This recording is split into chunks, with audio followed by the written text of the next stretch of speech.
बंदी छोड़ सतगुरु रामपाल जी भगवान की जय हो।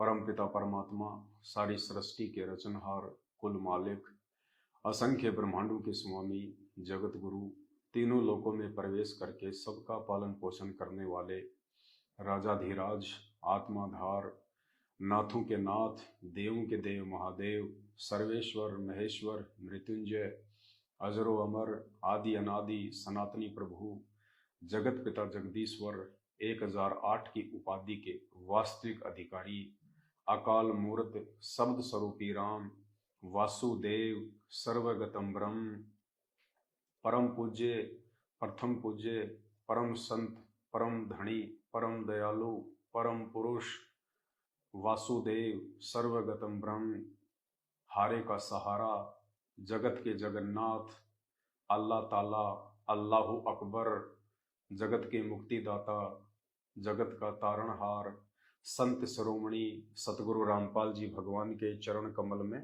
आप और हम सभी सत्सेवक भाई बहनों का अनंत कोटि दंडवत प्रणाम। भाई और बहनों, आज का ये वीडियो मैं अपने Facebook page Pawan Das is live पर नहीं डाल सकता, मेरी मजबूरी है, क्योंकि काल हमेशा यही चाहता है कि जैसे तैसे इस महान संत को, इस परम पुरुष को, सतगुरु रामपाल जी भगवान को दुनिया की नजरों में नीचे गिराया जाए। और वो कार्य लगातार पिछले कई वर्षों से संत रामपाल जी के मर्यादा तोड़ के अपने आप को भगत समझने वाले भक्तों के माध्यम से लगातार करवा रहा है। वो चाहे बरवाला कांड हो, चाहे बरवाला कांड से पहले की घटना हो, चाहे बरवाला कांड के बाद में आज 9 वर्षों में अनगिनत उनके ज्ञान के विपरीत कुकर्म हो जो सतलोक आश्रम मैनेजमेंट हरियाणा ने और उनके पीछे लगी हुई संगत ने किया है। और ऐसा ही एक घटिया कर्म कल दिनांक 17 जुलाई 2023 को जयपुर में किया गया है, सतलोक आश्रम मैनेजमेंट हरियाणा के कहने पे। आप सबको पता है कि साध संगति के लिए पिछले वर्ष हम सभी भाई बहनों ने मिलकर सेवा इकट्ठी करके और साध संगति में आने जाने के लिए एक टाटा सफारी गाड़ी ली थी। गाड़ी हमने जयपुर में कजोड़ दास के नाम पे ली थी, क्योंकि उस समय वो साध संगति में था और दास के पास में ना कोई ज़मीन है ना कोई मकान है, इसलिए मेरे नाम पे गाड़ी फाइनेंस में नहीं निकल सकती थी। तो कजोड़ दास ने कहा कि गाड़ी आप मेरे नाम पे निकलवाओ, तो गाड़ी हमने उसके नाम पे निकलवा ली थी। और उसके कुछ समय बाद में जब सेवाएं ज़्यादा बढ़ने लगी तो दास गाड़ी को लेके गुजरात, महाराष्ट्र, नागपुर इधर साध संगति में लगातार निकल गया था। मैंने उस समय कजोड़ दास जी को भी कहा था कि भाई आप भी चलो सेवा में, ये काम धंधे तो हम पूरी जिंदगी करते आए हैं, गधे और बैल की तरह हम पूरी जिंदगी कमाते रहे हैं और कमाते रहेंगे। अभी ये परमात्मा की सेवा का मौका है, बार बार नहीं मिलता है संगत को जगाने का। परमात्मा का वास्तविक जो ज्ञान है, जो साध संगति के माध्यम से निकल कर ऊपर आ रहा है, गुरु को भगवान माना जा रहा है। मैंने कहा ये पूरी जिंदगी ये काम करते करते ऐसे मर जाना है, चलो आप भी थोड़ा सेवा में चलो, महीने भर की छुट्टी ले लो। तो उन्होंने कहा कि नहीं भगत जी, मैं छुट्टी नहीं ले सकता। तो मैंने कहा कोई बात नहीं भाई, मैं अकेला ही अपनी गाड़ी लेके और मैं 3-4 महीने के टूर पे निकल गया। उसी समय से कजोड़ दास जी के मन में ये दोष आ गया कि गाड़ी जो है पवन दास ले गया, जबकि गाड़ी तो हमने सेवा के लिए ली थी, हमें नहीं पता था इन बातों का। उसके मन में दोष पैदा हो गया और वो गाड़ी आज उस कसदौड़ दास के लिए काल बन गई। काल कैसे? साध संगति से हटने के बाद में फिर उसने तरह तरह के षड्यंत्र करने शुरू कर दिए, भक्तों को अपने पक्ष में करना शुरू कर दिया और लोगों को साध संगति से तोड़ने लगा, केवल मुझ पवन दास से ईर्ष्या रख के। और काफी लोगों को उसने भ्रमित भी किया। और फिर एक समय ऐसा है, आप सबको पता है, दास जब जेल गया था तो कजोड़दास जी भी, सारे लोग सैकड़ों की संख्या में वहीं चले गए जहां से परमात्मा ने उनको सत्संगति में भेजा था। उसी गधे की सवारी पे वो लोग वापस चले गए। सतलोक आश्रम मैनेजमेंट हरियाणा से जुड़ गए। सबने जा जाके अपना नाम शुद्ध करवा लिया और उसके बाद सात संगति से औरों को भी दूर करने का वो प्रयास करते रहे। उसके कुछ समय बाद में कजोड़दास जी का मेरे पास में फोन आता है और वो कहते हैं, भगत जी वो गाड़ी जो है आप अपने नाम करवा लो। मैंने कहा, भगत जी मुझे गाड़ी अपने नाम करवाने की जरूरत नहीं है। गाड़ी तो जब परमात्मा आएंगे तो गाड़ी तो परमात्मा को आश्रम में देनी है अपन ने। अपन क्या करेंगे गाड़ी का अपने नाम करवा के। और सात संगति के लिए हमने गाड़ी ली है तो गाड़ी सात संगति में चल रही है। लेकिन हमें नहीं पता था कि उसके मन में दोष आ चुका है। क्योंकि जो भगत होते हैं, जो परमात्मा पे आश्रित होते हैं, जिनकी मर्यादा सही होती है, वो दूसरों को भी वैसा ही देखते हैं जैसा अपने आप को समझते हैं। तो हम तो यही समझ रहे थे कि कोई बात नहीं, सात संगति से ही दूर हटा है, शायद इतना नीचे तो नहीं गिरेगा। लेकिन हमें क्या पता था काल बिल्कुल सिर पे बैठा हुआ है। बोला नहीं जी आप गाड़ी अपने नाम करवा लो, कल को गाड़ी कहीं टूट गई, कहीं एक्सीडेंट हो गया। तो दास ने कहा कि गाड़ी अगर एक्सीडेंट हो भी जाती है, गाड़ी से कोई नुकसान हो भी जाता है, तो आपने और मैंने दोनों ने मिलके ये एग्रीमेंट किया हुआ है। हम दोनों ने मिलके ये एग्रीमेंट किया हुआ है कि भाई आज के बाद में गाड़ी जो है कजोड़दास जी ने मुझ पवनदास को सुपुर्द कर दी है और मैंने इस कजोड़दास को गाड़ी के जो पैसे जो बकाया थे, जो किस्तें 10 लाख और कुछ हजार रुपए जो इस एग्रीमेंट में लिखे हुए हैं, तो सारे पैसे मैंने उसको एक मुश्त दे दिए। यानी 1 रुपया हमने गाड़ी का नहीं रखा। टोटल पैसा हमने 24 का 24 लाख रुपया कजोड़दास जी को दे दिया और हमने ये एग्रीमेंट जो है करवा लिया। हम दोनों के बीच में एग्रीमेंट हो गया। गाड़ी उन्होंने मेरे को सुपुर्द कर दी कि भाई ये गाड़ी सात संगति के लिए है और जैसे गाड़ी की किस्तें पूरी हो जाएंगी उस समय गाड़ी संत रामपाल जी को सौंप दी जाएगी उनके आश्रम में। तो मैंने कहा ठीक है भगत जी कोई दिक्कत नहीं, हमने तो देनी है, परमात्मा की अमानत है, हमारी थोड़ी है, हम तो खाली सेवा में यूज ले रहे हैं। तो एग्रीमेंट मेरे पास में है, सारा सब कुछ था। गाड़ी के जितने भी ओरिजिनल जो कागज हैं, ये गाड़ी की ओरिजिनल आरसी है, ये भी मेरे पास में है। गाड़ी के और भी जितने भी ये कागज हैं सारे, इंश्योरेंस वगैरह, आरटीओ जो भी है कंप्लीटली सब मेरे पास में। गाड़ी की चाबी मेरे पास में। तो पिछले कई दिनों से कजोड़दास जी मुझे जयपुर बुला रहे थे। मुझे नहीं पता कि ये सतलोक आश्रम मैनेजमेंट हरियाणा से मिल चुके हैं, इनके आपस में एक प्लानिंग हो चुकी है कि गाड़ी हमने लेनी है। उन्होंने कहा कि भगत जी आप आ जाओ, गाड़ी मैं आपके नाम करवा देता हूँ। और मैंने किस्तें मैंने सारी भर दी हैं। तो झूठ वो मुझे बोलते रहे लगातार। अब मेरे मन में दोष नहीं था। दास ने कहा कि भगत जी अभी तो मैं आ नहीं सकता, महीने भर बाद में आऊंगा। तो महीने भर बाद में मैं उसके घर पे गया, आज से 2-3 महीने पहले। तो जैसे मैं उसके घर पे गया, मैंने फोन किया, भगत जी मैं आपके घर पे आया हूँ, आ जाओ, मिल लेंगे, बहुत दिन हो गए और भी बैठ के बातचीत हो जाएंगी। तो उसने कहा कि मैं भी रास्ते में हूँ, मैं रोहतक से आ रहा हूँ, नामदान केंद्र पे गया था आश्रम में, वहां से आ रहा हूँ मैं। तो मैंने कहा कोई बात नहीं। मैं उनके घर पे, उनका बेटा था छोटे वाला, तो वहीं मैं बैठ गया, आराम किया मैंने 1-1.5 घंटे। तब तक वो आ गए, 4-5 भगत थे। आते ही वहां पे आधा पौने घंटे हमारी बातचीत हुई और बातचीत के बाद में मुझे कजोड़दास जी ने कहा कि मेरी आज गुरुजी से वीडियो कॉल से बात हुई है, मैं रोहतक गया था। मैंने कहा क्या बात हुई? बोला कुछ नहीं, मैंने गुरुजी को ये कहा कि गुरुजी वो गाड़ी पवनदास के पास में है, मेरे नाम पे है, मैं गाड़ी का मैं क्या करूं? तो गुरुजी ने कहा कि गाड़ी उससे ले लो। तो मैंने कहा कि गुरुजी गाड़ी वो दे नहीं रहा, वो कह रहा कि गाड़ी तो सात संगति के लिए ली है और हम सात संगत वाले भाई बहनों ने मिलकर गाड़ी का पैसा दिया है, तो गाड़ी तो मैं गुरुजी को ही दूंगा आने के बाद में। तो फिर मुझे गुरुजी ने कहा कि एक काम करो, तुम उसके ऊपर मुकदमा कर दो, तुम पवनदास के ऊपर पुलिस थाने में जाके मुकदमा कर दो और गाड़ी ले लो। तो मैंने कहा यार ये कौन से गुरुजी आ गए? गुरुजी के साथ में लोगों ने 28 साल से इतने अत्याचार किए, आर्य समाजियों ने, प्रशासन ने, जगत वालों ने, इतना गुरुजी के साथ में उन्होंने बेहुदा मजाक किया, हरकतें की, षड्यंत्र किए। आज तक तो कभी गुरुजी ने किसी भी व्यक्ति के खिलाफ कोई मुकदमा तक नहीं किया, जबकि गुरुजी के आश्रम छीन लिए गए, दो दो आश्रम में इतनी सैकड़ों की संख्या में गाड़ियां थी वो छिन गई, इतने गुरुजी के भगत मर गए, फिर भी गुरुजी ने आज तक किसी जगत वाले के ऊपर मुकदमा करने का किसी को सलाह नहीं दी, ना कभी गुरुजी ने किया, क्योंकि ये परमात्मा है, पूर्ण परमेश्वर है और सब इसके बच्चे हैं, चाहे जगत हो चाहे भगत हो। तो मैंने कहा भगत जी परमात्मा तो ये सलाह नहीं दे सकता। बोला नहीं, आज मैं रोहतक से आ रहा हूं और मेरी बात हुई है सबके सामने और गुरुजी ने मुझे कहा कि पवनदास के ऊपर मुकदमा करके गाड़ी ले लो।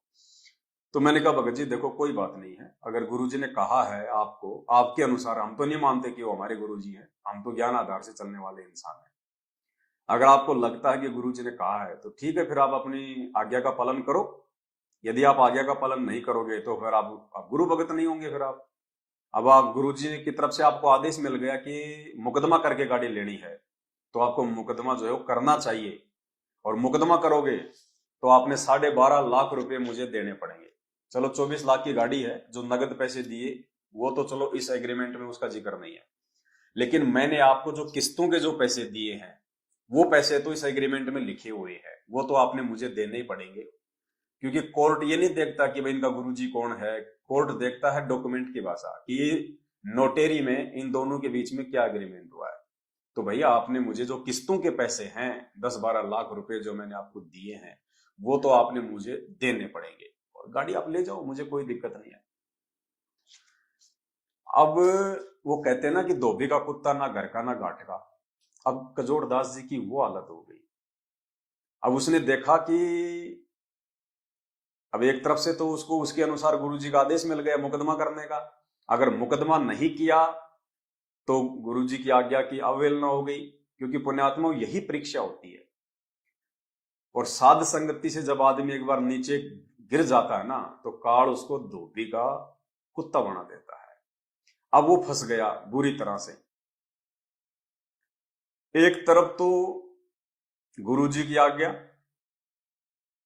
और दूसरी तरफ अगर आज्ञा का पालन किया तो 12 लाख रुपए किस्तों के पवनदास को कोर्ट के माध्यम से देने पड़ेंगे, क्योंकि एग्रीमेंट हो रखा है, इससे पहले वो गाड़ी नहीं ले सकता। तो दोनों तरफ से मर गया वो। अब अंत में फिर उसने क्या किया, उसने वो कुकर्म कर दिया कल कि ना तो वो गुरुजी की तरफ रहा और ना वो इधर रहा। धोबी के कुत्ते से भी उसकी बुरी हालत हुई कल। काल ऐसे ही मारता है, ऐसे ही तोड़ता है, और जब परमात्मा किसी की परीक्षा लेता है तो इसी प्रकार से लेता है। तो मैंने कहा भगत जी कोई बात नहीं, आप मुकदमा करो, कोर्ट में मिलते हैं, वहीं आपको गाड़ी दे देंगे। मैं ये कह के वहां से उसके घर से आ गया। उसके 1 महीने बाद में फिर उसका फोन आता मेरे पास में, और वो कहता है कि भगत जी मैंने सारी किस्तें जमा कर दी हैं, अब आप वो गाड़ी लेके आ जाओ और गाड़ी आप जो है अपने नाम करवा लो। अब मुझे नहीं पता कि इसने दोगली नीति अपना के और इसने ये षड्यंत्र किया है। मुझे ये तो पता था कि भाई काल प्रेरित हो चुका है, लेकिन इतना नहीं पता था कि काल इसको इतना नीचे गिरा देगा। ये ऐसी घटिया हरकत भी जो है वो कर सकता है, इतना मुझे विश्वास नहीं था। तो मैंने कहा भगत जी 10-15 दिन बाद में आऊंगा। मैंने उससे एनओसी भी नहीं मंगवाई कि अगर आपने पूरी किस्तें जमा कर दी हैं तो एनओसी आपके पास में आ गई है, आप मुझे व्हाट्सअप कर दो। मैंने वो भी नहीं मंगवाई उससे। मैंने सोचा चलो कोई नहीं, भगत भाई है, झूठ थोड़ी बोलेगा अपने से। उसके बाद में 10-12 दिन बाद मैंने उसको फोन किया कि भगत जी अब मैं फ्री हूं, आप कहो तो आ जाऊं। बोला आ जाओ। मैं जयपुर पहुंच गया, और जयपुर पहुंचने के बाद मैंने उसको फोन किया कि भगत जी मैं जयपुर आ गया हूं और बताओ अब क्या करना है। तो उसने कहा कि आप जयपुर में कहां पे हो। मैंने कहा मैं सांगानेर में मनोज भगत जी के पास में हूं और घंटे 1.5 घंटे में हम लोग आ जाएंगे। बोला ठीक आप आ जाओ। तो हमें तो कोई टेंशन थी नहीं। गाड़ी जो है मनोज भगत जी के घर के नीचे खड़ी हुई थी, मैं ऊपर बैठा हुआ था, और मनोज भगत जी से कहा कि भगत जी चलो अपन चलते हैं और जो भी फॉर्मेलिटी अपन पूरी करके आ जाते हैं। बोला ठीक है। वो नहाने धोने लग गए, खाना वाना खाने लग गए। इस दौरान पुण्यात्माओं आधे घंटे के अंदर अंदर जैसे ही कजोड़दास जी को इस बात का मालूम पड़ा कि पवन दास गाड़ी लेके सांगानेर में मनोज भगत जी के घर पे है, तो मनोज भगत जी के घर पे पहले सात संगति होती थी, एड्रेस का उसको भी पता था। आधा घंटे में कजोड़दास जी वहां पहुंच जाते हैं अपनी बाइक से या फोर व्हीलर से, एक दो आदमी लेके, और पूरी उन्होंने प्लानिंग कर रखी थी। गाड़ी की उन्होंने नकली चाबी बनवा रखी थी, नकली चाबी उन्होंने गाड़ी की जो है बनवा रखी, क्योंकि ये ओरिजिनल चाबी तो मेरे पास में गाड़ी की, मैं तो ऊपर बैठा हुआ था। उसने पहले से ही एक षड्यंत्र के तहत, धोखेबाजी के तहत उसने गाड़ी की, टाटा सफारी की नकली चाबी बनवा रखी थी, या फिर जैसे गाड़ी उसके नाम पे थी, हो सकता है उसने कंपनी से झूठ सांच बोल के कोई दूसरी चाबी उसने निकलवा ली हो। हम लोग ऊपर बैठे हुए थे, गाड़ी नीचे खड़ी हुई थी। आधा घंटे में कल 17 जुलाई 2023 3:30 बजे सीसीटीवी फुटेज में हमने वहां पे निकलवाई, उसमें बिल्डिंग में 3:30 बजे कजोड़दास जी गाड़ी को बिल्डिंग के नीचे से नकली चाबी से चोरी करके ले गए, गाड़ी को उठा के ले गए। ये घटिया कुक्रम उन्होंने कल किया। कागज मेरे पास में, एग्रीमेंट मेरे पास में, गाड़ी की ओरिजिनल आरसी मेरे पास में, चाबी मेरे पास में, और काल ने कल कजोड़दास जी से ऐसा घटिया कुक्रम करवाया जिसकी हम कभी कल्पना भी नहीं कर सकते थे। चोरी संत रामपाल जी का भगत कहलाता है, और चोरी करके ले गया गाड़ी। जैसे हम यहाँ हमारे सामने कई ऐसी चीजें आई हैं, कुछ ऐसी निकम्मी आत्माएं आती हैं सत्संग में, यहाँ पूरा ढोंग करती है, रक्षा सूत्र भी लेते हैं, नाम भी लेते हैं, सतनाम भी प्राप्त कर लिया है, गले में लॉकेट भी डालते हैं, और वो यहाँ केवल चोरी करने आते हैं। अब इस तरह का कोई आदमी दुर्घटना में मरता है, आम आदमी तो यूं कहेगा कि रामपाल का चेला था, लॉकेट भी हुई है, धागा भी हुई है। वो रामपाल का चेला नहीं था, वो तो काल का चेला था। अरे मांग लेता भाई, हम सात संगति वाले तुझे मना थोड़े ना करते। मांग लेता कि भाई मुझे गाड़ी दे दे, मुझे गाड़ी चाहिए। लेकिन जो घटिया कुक्रम काल ने उससे कल करवाया है, उन्हें आत्माओं ये नोट कर लेना, जब तक ये भक्ति मार्ग चलेगा 1000 साल तक, और यदि कहीं उस बंदे का नाम आएगा, वो कजोड़ चोर के नाम से ही जाना जाएगा, वो चोर के नाम से जाना जाएगा, चोर के नाम से पहचाना जाएगा, कजोड़ चोर। ऐसा घटिया कुक्रम कल उसने धोखे से संत रामपाल जी का भगत होने के बावजूद, पुण्यात्माओं, इसलिए दास हाथ जोड़ के विनती करता है, इस सात संगति रूपी हाथी से नीचे मत उतर जाना।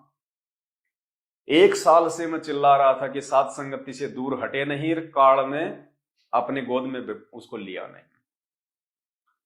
इतना नीचे भी कोई व्यक्ति गिर सकता है संत रामपाल जी का भगत होके, इसकी कल्पना भी नहीं कर सकते थे हम।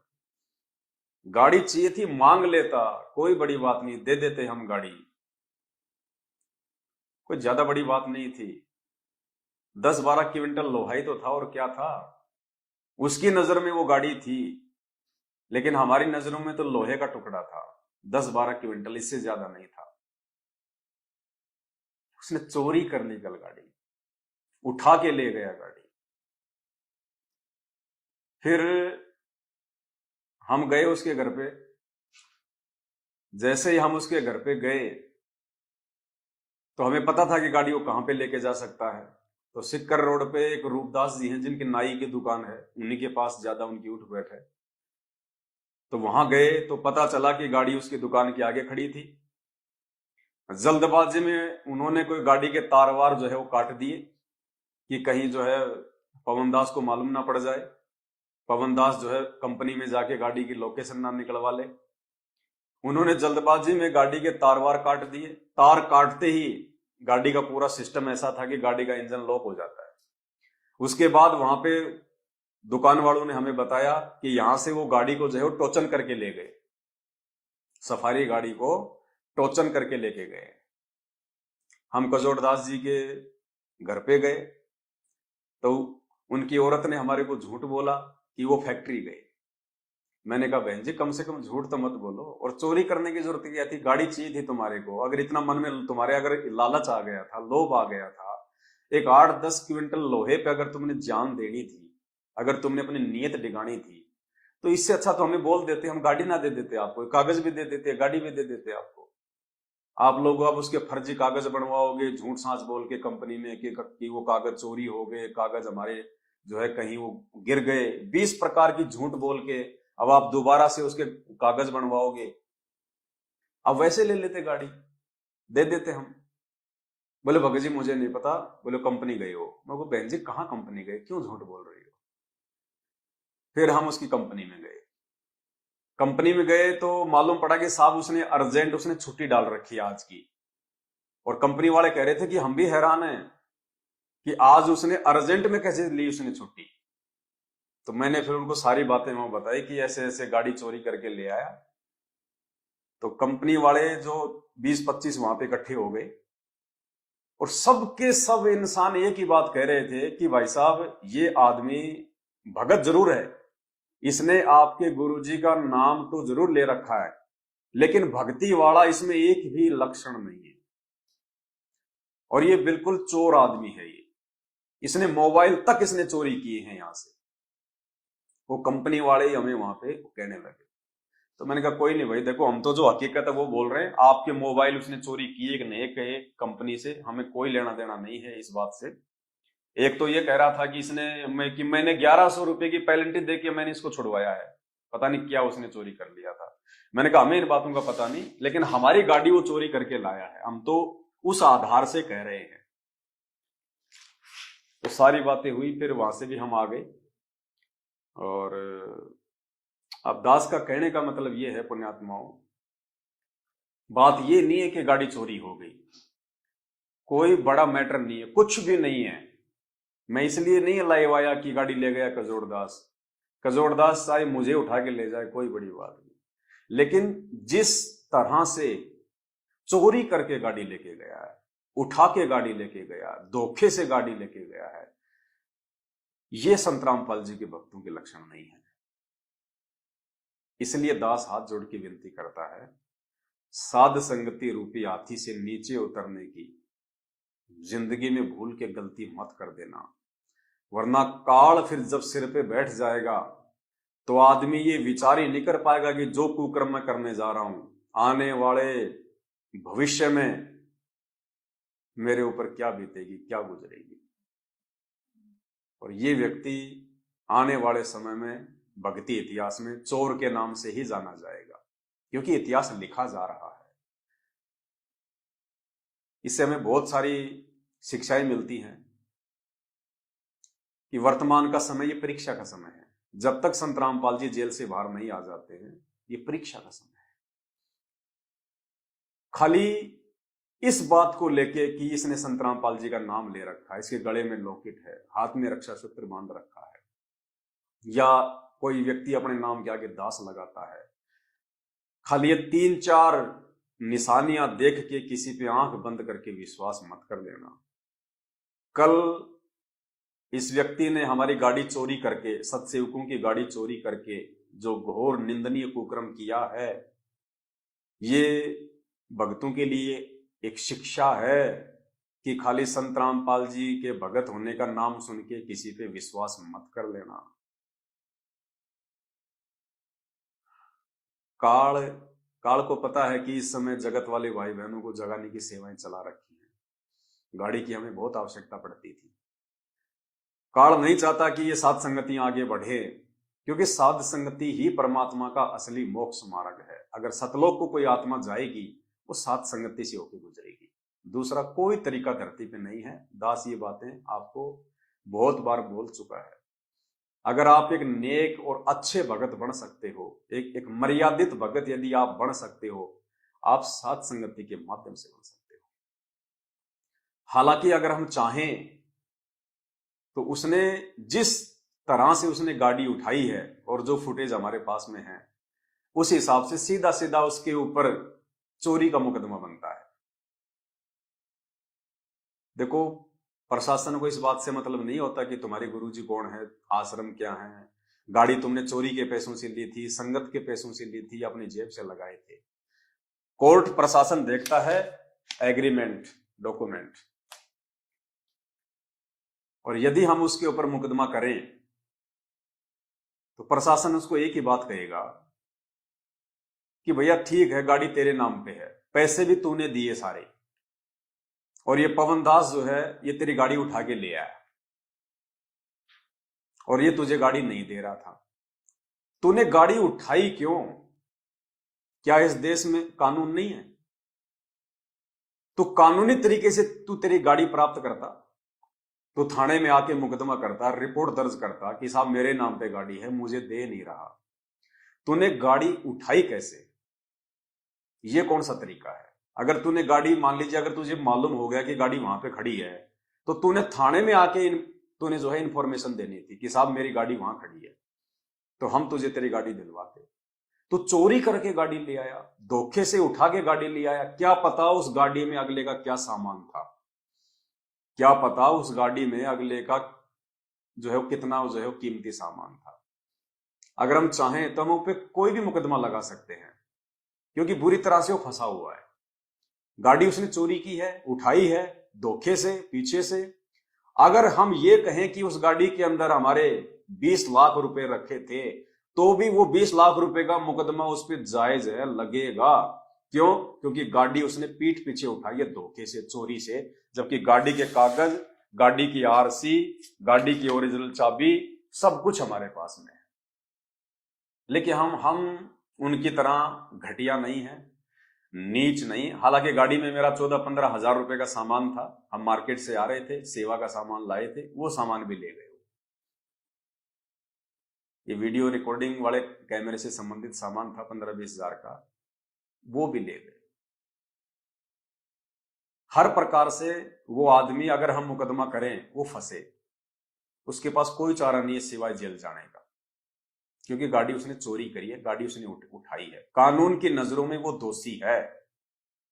दूसरी बात, गाड़ी मैंने उससे एग्रीमेंट करके ली थी, मैंने उसकी तरह कोई चोरी करके गाड़ी नहीं ली, धोखे से नहीं ली। हम दोनों के बीच में एग्रीमेंट हुआ है। ये देख लो एक बार, थोड़ा सा जूम करके दिखा दे। हम दोनों के बीच में, यदि बस ये दिखा दे ऊपर का, ये मेरा फोटो है, ये कजोड़दास का फोटो है। हम दोनों के बीच में एग्रीमेंट हुआ था, गाड़ी एग्रीमेंट करके ली गई है। और गाड़ी जिस दिन ली थी, उस दिन के बाद से गाड़ी की सारी जिम्मेदारी इस एग्रीमेंट में मेरे ऊपर है कि गाड़ी अगर कल को एक्सीडेंट हो जाती है, गाड़ी से अगर किसी की मौत हो जाती है, तो सारी जिम्मेदारी इस पवन दास की है। अब पुण्यात्माओं, कल वो गाड़ी चोरी करके ले गया, गाड़ी हमारी उठा के ले गया, अगर रास्ते में अगर कोई मर जाता, कोई एक्सीडेंट हो जाता, तो इसमें जिम्मेदारी किसकी है? मुझ पवन दास की। हर प्रकार से कानून की नजरों में ये दोषी है, यदि हम इसके ऊपर मुकदमा करें तो। लेकिन भाई और बहनों, ये परीक्षा उसकी भी थी और ये परीक्षा मुझ दास की भी है। हम परमात्मा के बच्चे हैं, हम साध संगति से जुड़े हुए हैं, और हमें परमात्मा ने एक ही पाठ पढ़ाया है कि जो तोकू काटा बोवे ताको बोतू फूल, तो ये फूल के फूल है वाको है त्रिशूल। कबीरा आप ठगाइए और न ठगिए कोई, आप ठगाए सुख होत है और ठगे दुख होय। इसने तो अपने माथे पे कलंक लगवा लिया चोर का। ये तो भक्ति इतिहास में चोर के नाम से ही जाना जाएगा। जब भी ये कहीं किसी को दिखेगा, मिलेगा, इसका जिक्र होगा, इसके नाम के आगे तो चोर ही लगेगा, इसमें कोई संशय नहीं। इसने कुकर्म ही ऐसा किया है नाम लेने के बाद। लेकिन हम परमात्मा की मर्यादा नहीं तोड़ेंगे। अरे ये तो 24 लाख की गाड़ी है, अगर तू 24 करोड़ रुपए भी अगर तू चोरी करके लेके जाता, क्योंकि तुझे ज्ञान तो है ही नहीं, ज्ञान होता तो ये चोरी करता ही नहीं, ऐसा घटिया कर्म तो करेगा नहीं। बताओ, क्या संत रामपाल जी आदेश देंगे कि तुम गाड़ी को जो है तुम चोरी करके ले आओ, तुम गाड़ी को उठा के लेके आओ? वो सारे जगत का मालिक है, जिसके आदि बाल के बराबर पूरी सृष्टि नहीं है। वो एक 24 लाख की छोटी सी गाड़ी जो आजकल हिमाचल और उत्तराखंड में बाढ़ में माचिस की डिब्बियों की तरह नदियों में बह रही हैं, जिनकी कोई कीमत नहीं है, उस गाड़ी को चोरी करके इसने अपने माथे पे भक्ति इतिहास में एक कलंक लगवा लिया। काल ऐसे नीचे गिराता है, एक बार जब आप उस काल की पकड़ में आ जाते हो ना, फिर ऐसे वो बंदर बना देता है मदारी का। तो इस भाई को ये चोर का जो है तमगा लगवा दिया। पुण्यात्माओं, ऐसे काल नीचे गिराता सात संगति से हटते ही। हम अपने गुरुजी की शिक्षाओं पे चलेंगे, हम अपने गुरुजी की मर्यादाओं पे चलेंगे, चाहे हमारे साथ में कोई कितना ही अन्याय करो, कितना ही अत्याचार करो। सैकड़ों गाड़ियां हैं सतलोक आश्रम मैनेजमेंट हरियाणा के पास में, लेकिन हमारी एक गाड़ी भी उनको रास नहीं आई। साध संगति में केवल एक गाड़ी थी परमात्मा की सच्ची सेवा में, वो गाड़ी भी उनको जो है आंखों नहीं सुहाई। और तरह तरह के षड्यंत्र पिछले 6 महीने से ये लोग कर रहे हैं उस गाड़ी के लिए। और अंत में जैसे ही इनको मौका मिला कि पवनदास वहां है, तुरंत अब देखो ये भगत है ये। इसलिए मैं इस वीडियो को अपने फेसबुक पेज पे नहीं डाल रहा, क्योंकि मेरे फेसबुक पेज पे भगतों से ज्यादा जगत वाले जो है भाई बहन ऐड हैं।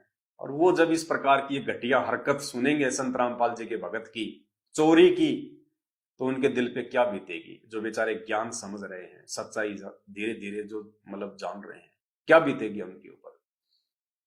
इसलिए पुण्यात्माओं, हमारे लिए उन भाइयों का परमात्मा का ज्ञान समझना ज्यादा मायने रखता है, ना कि ये चोरी की घटना उनको बताना, क्योंकि इससे उनका जो है वो दिल टूटेगा।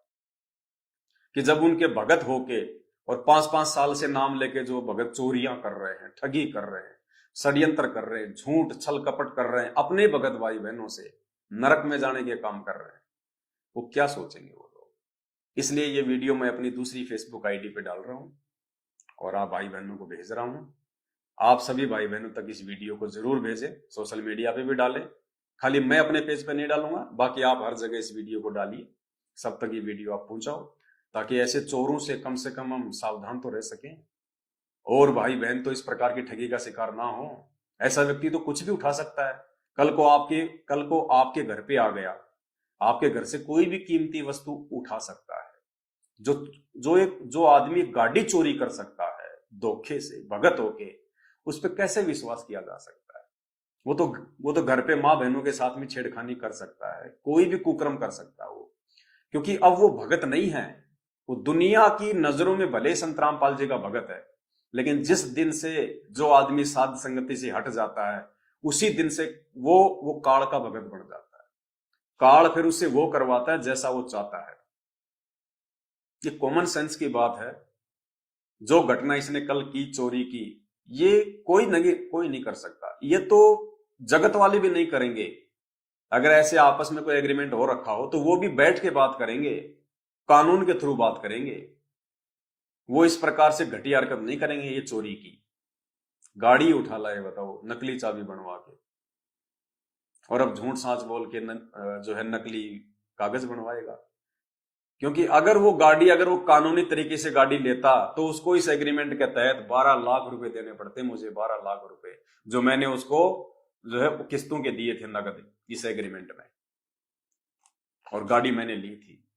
उसको मालूम था कि अगर मैंने गुरुजी की आज्ञा का पालन किया, जो उसको वीडियो कॉल में कहा गया था, जैसा वो कह रहा है कि पवनदास पे मुकदमा करके गाड़ी ले लो, उसको पता था कि अगर तूने गुरुजी की आज्ञा का पालन किया और पवनदास पे मुकदमा किया तो तुझे 12 लाख रुपए देने पड़ेंगे। ये 12 लाख रुपए के लिए उसने सबसे पहले तो गुरुजी की आज्ञा तोड़ दी, क्योंकि उसकी परीक्षा थी। परमात्मा आदेश दे सकता है, कोई बड़ी बात नहीं। वो परीक्षा लेने के लिए जब उसने कह दिया अपने भक्तों से कि मेरे सर में 5-5 जो है जूते मारो, वो मुकदमा करने का भी आदेश दे सकता है मेरे ऊपर। वो भगत की परीक्षा लेने के लिए कुछ भी कर सकता है, लेकिन इस भगत ने उस आदेश की पालना भी नहीं करी, क्योंकि मात्र 12 लाख रुपए के लिए उसने अपने गुरुजी की आज्ञा तोड़ दी। मात्र 12 लाख रुपए के लिए, कि अगर कोर्ट के थ्रू अगर मैं गाड़ी लूंगा तो मुझे 12 लाख रुपए एग्रीमेंट के अनुसार देने पड़ेंगे। इसलिए उसने चोरी का रास्ता अपनाया, ना तो गुरुजी की आज्ञा का पालन किया, और ना इधर उसने जो है एक मल के भगत होने का उसने मतलब परिचय दिया। चोरी, भक्ति इतिहास में चोर के नाम से क्या इज्जत रह गई उसकी है? जहां काम करता है वहां सबको पता चल गया कि चोर आदमी है, चोर आदमी है, क्या क्या उसकी क्या इज्जत रही बताइए। काल ऐसे ठगता है, उधर तो परमात्मा की तरफ से गया और इधर इज्जत से गया, भक्ति है ही नहीं। क्योंकि जिस दिन मर्यादा टूटी उस दिन के बाद में चाहे कितनी भक्ति करो, भक्ति है ही नहीं। अब गाड़ी का वो क्या करेगा, या तो खुद चलाएगा या फिर मैनेजमेंट के वहां पे दे के आ जाएगा अपने नंबर बनाने के लिए कि लो जी मैं गाड़ी ले आया उस पवनदास से। वो चापलूसी करेगा मैनेजमेंट की, तो मैनेजमेंट क्या करेगा उस गाड़ी का, उल्टे काम में चलाएगा जैसे और गाड़ियां चल रही हैं उनकी, क्योंकि मर्यादा तो है ही नहीं, तो अपने और कर्म फोड़ेगा। इसलिए जिन जिन मेरे सत्सेवक भगत भाई बहनों ने उस गाड़ी के लिए अपना सहयोग किया था, उनसे मैं एक बार प्रार्थना करना चाहूंगा कि वो भार हमारे ऊपर ना रहे।